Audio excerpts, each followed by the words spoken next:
একদিন আল্লাহ রাসূল হজরত মুহাম্মদ সাল্লাল্লাহু আলাইহি ওয়াসাল্লাম জিব্রাইল আলাইহিস সালামের মাধ্যমে এক গভীর ও হৃদয়স্পর্শী সংবাদ জানতে পারলেন।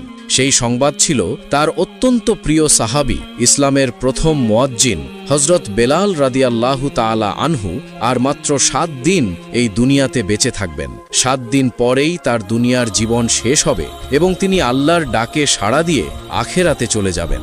এই সংবাদ শুনে রাসূল সাল্লাল্লাহু আলাইহি ওয়াসাল্লামের হৃদয় ভারাক্রান্ত হয়ে উঠল। প্রিয় সাহাবীর বিদায়ের কথা চিন্তা করে তিনি গভীর চিন্তায় মগ্ন হয়ে পড়লেন। এরপর তিনি হজরত আলী ও হজরত ওমর রাদিয়াল্লাহু তাআলা আনহুমাকে তার কাছে ডেকে পাঠালেন। তারা উপস্থিত হলে রাসূল সাল্লাল্লাহু আলাইহি ওয়াসাল্লাম বললেন, হে আমার সাহাবীরা, আমি আল্লাহর পক্ষ থেকে জানতে পেরেছি যে আমার প্রিয় সাহাবী হযরত বেলাল আর মাত্র ৭ দিন বেঁচে থাকবে। ৭ দিনের মধ্যেই সে এই দুনিয়া থেকে চিরবিদায় নেবে। কথা বলতে বলতে রাসূল সাল্লাল্লাহু আলাইহি ওয়াসাল্লাম কিছুটা নীরব হয়ে গেলেন। তারপর আবার বললেন, আমি জানি আমার এই প্রিয় সাহাবী এখনো বিবাহের সুন্নত আদায় করেনি। আমি চাই দুনিয়া থেকে বিদায় নেওয়ার আগে সে এই সুন্নত পূর্ণ করুক। তাই তোমরা দুজন মদিনার ঘরে ঘরে গিয়ে খোঁজ নাও কোনো পিতা আছে কিনা যে তার কন্যাকে আমার এই প্রিয় সাহাবীর সাথে বিবাহ দিতে সম্মত হবে। এরপর রাসূল সাল্লাল্লাহু আলাইহি ওয়াসাল্লাম অত্যন্ত স্পষ্টভাবে বলে দিলেন, তবে একটি বিষয় অবশ্যই জানিয়ে দেবে, হযরত বেলাল আর মাত্র ৭ দিন বেঁচে থাকবেন। এই সত্য জেনেই যেন তারা সিদ্ধান্ত নেয়।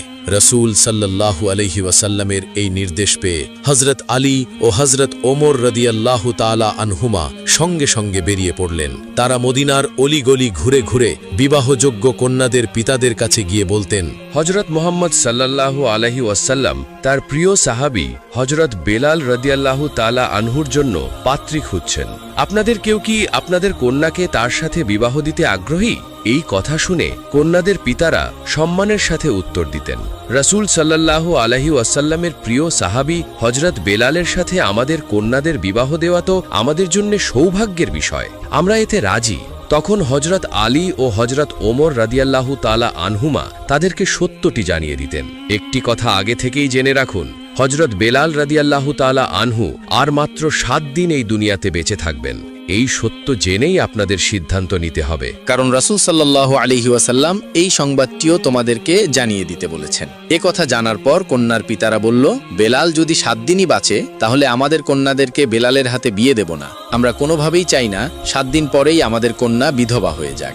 অতঃপর ৭ দিন পরে হযরত বেলাল রাদিয়াল্লাহু তাআলা আনহুর মৃত্যুর কথা শুনে কোনো পিতাই তার কন্যাকে বেলালের সাথে বিয়ে দিতে সম্মত না হওয়ার কারণে হযরত আলী ও ওমর রাদিয়াল্লাহু তাআলা আনহুমা মদিনার পথে পথে বিভিন্ন জায়গায় পাত্রী খুঁজতে শুরু করলেন। কিন্তু তারা কোনো মেয়েকেই খুঁজে পাচ্ছিলেন না। খুঁজতে খুঁজতে তারা একটা সময় একটা জঙ্গলে চলে গেলেন। যে দেখলেন এই জঙ্গলে একজন লোক ঝুপড়ি নির্মাণ করে আছেন। তাকে জিজ্ঞেস করলেন, আপনার কি বিবাহযোগ্য কন্যা আছে? তাদেরকে দেখে ওই ব্যক্তি বলল, হে আল্লাহর প্রিয় বান্দাগণ, আপনারা আমার মতো নিতান্ত একজনের বাড়িতে কেন আগমন করলেন? আমি কি জানতে পারি? প্রতি উত্তরে তারা বললেন, আমরা রাসূল সাল্লাল্লাহু আলাইহি ওয়াসাল্লামের নির্দেশে হযরত বেলালের জন্য একজন পাত্রী খুঁজছি। তখন সে ব্যক্তিটি বলল, যদি তাই হয় তাহলে আমার একজন উপযুক্ত কন্যা আছে। আল্লাহ রাসূল সাল্লাল্লাহু আলাইহি ওয়াসাল্লামের প্রিয় সাহাবী বেলালের মতো একটা ছেলের কাছে আমার কন্যাকে যদি বিবাহ দিতে পারি তাহলে তো মনে করি সেটা আমার জন্য সৌভাগ্যের বিষয়।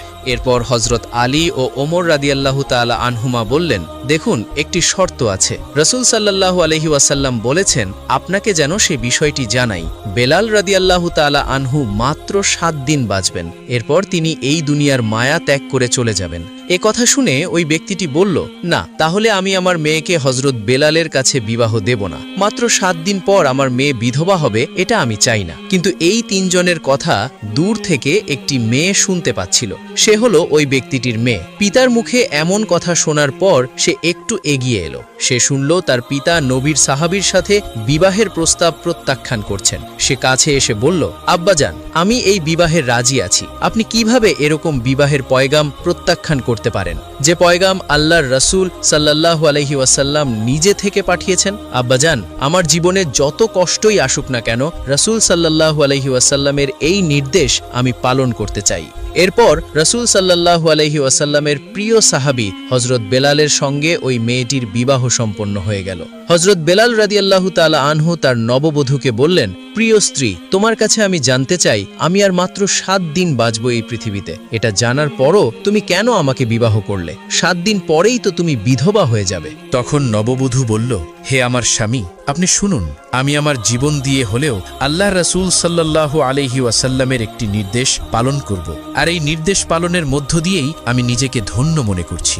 আর আপনার মতো আল্লাহর নবীর একজন প্রিয় সাহাবীকে স্বামী হিসেবে পাওয়া যে কোনো মেয়ের জন্যেই আমি মনে করি পরম সৌভাগ্যের বিষয়। আমি না হয় সেটা হলাম, আলহামদুলিল্লাহ। হযরত বেলাল রাদিয়াল্লাহু তাআলা আনহু যেদিন ইন্তেকাল করবেন, সেদিন তার বিবিকে বললেন, বিবি, আজ রাতেই আমি ইন্তেকাল করব। ইন্তেকালের পূর্বে আমার মনে হচ্ছে আমি কিছু রুটি খাবো, অতএব তুমি প্রতিবেশীর বাড়ি থেকে কিছু আটা এনে আমার জন্য রুটি তৈরি করো। হযরত বেলালের কথা মতো তার স্ত্রী মোট 7টি রুটি তৈরি করলেন এবং রুটিগুলো তার সামনে রাখলেন।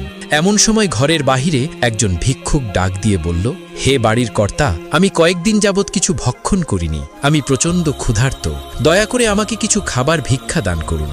বেলাল রাদিয়াল্লাহু তাআলা আনহু যখন দেখলেন তার দরজার মুখে এরকম ক্ষুধার্ত ভিক্ষুক, তিনি মৃত্যুর আগে নিজের শেষ ইচ্ছা পূরণ না করে সেই ভিক্ষুককে রুটিগুলো দিয়ে দিলেন। সেই ভিক্ষুক হযরত বেলালের ঘরের সামনেই সেই রুটিগুলো ভক্ষণ করতে শুরু করল। যখনই হযরত বেলাল রাদিয়াল্লাহু তাআলা আনহুর জান কবজের সময় হয়ে গেল, তখনই মালাকুল মউত হযরত আজরাইল আলাইহিস সালাম উপস্থিত হলেন। আজরাইল আলাইহিস সালাম যখন ঘরে ঢুকতে যাবেন, তখন দেখলেন ঘরের দরজার বাহিরেই একজন ফকির পথ আটকে বসে আছে। আজরাইল আলাইহিস সালাম বললেন, হে ফকির, তুমি এভাবে ঘরে ঢোকার পথ আটকে আছো কেন? আমাকে ঘরে প্রবেশ করতে দাও। আল্লাহ রাব্বুল আলামিন আমাকে আদেশ করেছেন আমি যেন বেলালের জান কবজ করে নিয়ে যাই। তখন সে ফকির আজরাইল আলাইহিস সালামকে বলল, হে আজরাইল, তুমি কি জানো না কারো খানা খাওয়ার সময় কাউকে বিরক্ত করতে হয় না? তুমি কি দেখতে পাচ্ছ না আমি এখানে বসে রুটি খাচ্ছি?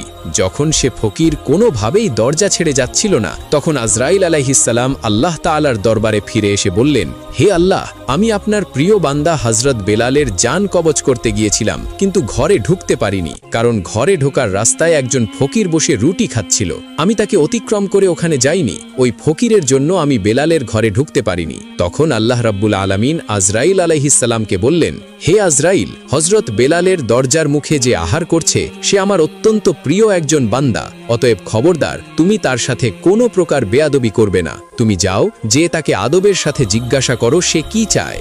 যদি তার কোনো দাবি থাকে তবে তার দাবি পূরণ করেই হযরত বেলালের জান কবজ করবে। আল্লাহ তাআলার নির্দেশ পেয়ে আজরাইল আলাইহিস সালাম আবার হযরত বেলালের বাড়ির সামনে আসলেন।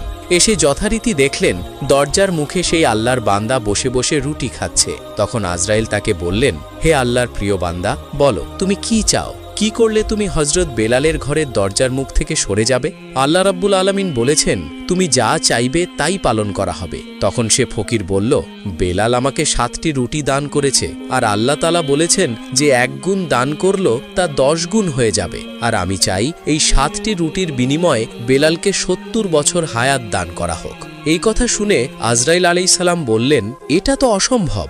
আল্লাহ রাব্বুল আলামিন আমাকে হযরত বেলালের জান কবজ করতে পাঠিয়েছেন, আমি কিভাবে তার হায়াত বাড়াবো? অতএব তার জান কবজ করে আল্লাহ তাআলার হুকুম আমাকে পালন করতেই হবে, এছাড়া অন্য কিছু আমার কাছে চাও। তখন সে ফকির বলল, দেখো, আমি এছাড়া আর কিছুই চাই না। দুনিয়ার কোনো ধন সম্পদ বা পার্থিব কোনো সুখ শান্তির আশা আমার নেই। আমি চাই রাসূল সাল্লাল্লাহু আলাইহি ওয়াসাল্লামের প্রিয় সাহাবী হযরত বেলালের হায়াত 70 বছর পর্যন্ত বৃদ্ধি করে দেয়া হোক। তখন আজরাইল আলাইহিস সালাম বললেন, তোমার এই দাবি আমি কোনোভাবেই পালন করতে পারবো না। আল্লাহ তাআলা বেলালের জান কবজ করার জন্যই আমাকে পাঠিয়েছেন। তখন সে ফকির বলল, আজরাইল, আল্লাহ তাআলা পারেন না এমন কোনো কাজ নেই। আল্লাহ তাআলা যদি বেলালের হায়াত 70 বছর বৃদ্ধি না করেন, তাহলে আমি 70 বছর পর্যন্ত বেলালের দরজার মুখেই বসে রুটি ভক্ষণ করব।